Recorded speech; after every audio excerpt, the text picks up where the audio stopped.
Here's House Speaker John Boehner, who says that weeks of talks have gone nowhere. 2 weeks ago, we had a very productive conversation at the White House. But based on where we stand today, I would say two things. First, despite the claims that the president supports a balanced approach, the Democrats have yet to get serious about real spending cuts. And secondly, no substantive progress has been made in the talks between the White House and the House over the last 2 weeks. And the Speaker considers that just absolutely wasted time. Kentucky Democratic Congressman John Yarmuth out of Louisville is a member of the House Budget Committee. And, sir, thank you for your time. I want to get your perspective on this, and good morning to you. So, you know, Republicans are not happy. What would you say to your colleagues there? Because they're charging that none of this addresses the problem. And the problem, they believe, is not taxes, it's spending. Well, I've heard that from a lot of my colleagues, and I've heard that day after day after day from my Senator Mitch McConnell. No, the truth is that we have a problem on both sides of the ledger. That is an issue. That usually doesn't happen when you're talking from New York and Washington, D.C. Now, why it just happened, I'm not quite sure. But somebody's got to punch the button where we were before. Are they going to do it? I don't think so. This is what we call stretching, to try to figure out whether or not we can get the signal back. So but I think it's... Our regrets to the congressman. We did not want to cut him off. That was not our intention. So we're going to hang with it just a couple seconds here, and you can look at Martha for a second. Hello. While we see whether or not it comes back. I do believe he's here. Here he is. The congressman out of Louisville. Sir, good morning to you yet again. You were saying there. Well, I was saying we have a problem on both sides of the ledger, a spending problem and a revenue problem. Revenues right now are running about 15% of GDP, which is low a percentage of the economy as it's been in 60 years. We have lower revenues today than we did in 2008. So we do need to boost our revenues as well as work on our spending problem. And on that point on spending, well, apparently Republicans say he hasn't proposed much when it comes to cuts.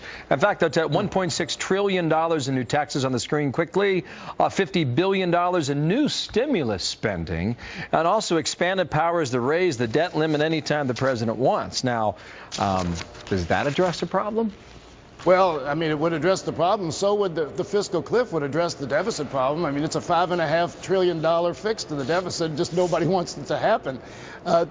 You know, the interesting thing about the president's proposal, I disagree with the stimulus spending being included. I support stimulus spending, but that's kind of an extraneous issue right now. The cliff is basically the expiration of the tax rates and the across-the-board spending cuts of about 9% across defense and all domestic spending. That's the fiscal cliff. We shouldn't be dealing with other issues that are long-term in order to avert the cliff, as it were. That's the immediate crisis. We have long-term situations we have to deal with. You know when lawmakers get a little bit of rope, you know, when they get some time to think about it and they push it off to the next year, it never gets done. And this budget proposal, there are many who wonder whether or not even Democrats could support it. Because the last budget that came from the White House went to the Senate, it went 98-0 against it. No one voted for it. Well, that was kind of a tricky parliamentary issue as well. But, you know, I do take issue with one thing, the idea that we haven't dealt with entitlements. You know, we had 2 years that we debated, or a year and a half, we debated Medicare. We made significant changes in Medicare. We just had a campaign in which Republicans, including Governor Romney, time after time after time, charged that we had cut $716 billion in spending out of Medicare. And we reformed the program. We've got looking toward new ways to compensate providers, long-term guarantees as to how to hold cost increases down. So anybody who says we haven't dealt with Medicare is ignoring a very substantial debate that took place in this country. Let me ask you a simple question then. Sure. Do you believe that we can tax our way out of this? No, I don't believe we can tax our way out of it. And no Democrat has ever proposed that. All we're saying is it has to be a balanced approach. And when revenues are down to the lowest point they've been in 60 years, corporate profits, we just saw in the third quarter, all-time record. Over the last couple of years, 93% of all the income growth in the country has gone to the top 1%.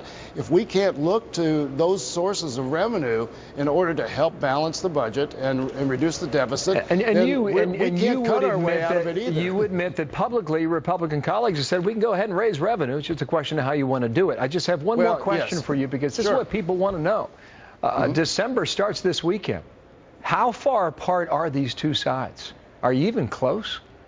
No, I don't think we are close, and it's really kind of a shame because we do agree on a number of things, namely that we don't want taxes to rise for 98% of the American people and 97% of small businesses. We could solve that part of the cliff problem in an hour. So there are ways we can proceed that we have a total agreement on. All right, we're waiting. Unfortunately, there's a lot of garbage that's being thrown into this package. John Yarmuth, thank you for your time. We look forward to having you back. Bill. Okay, we want to get your perspective on this, and congratulations to your victory over Rutgers. Thank you, Bill. A lot of people back home happy with that. Go Cards. John Yarmuth is a Democratic congressman from Kentucky.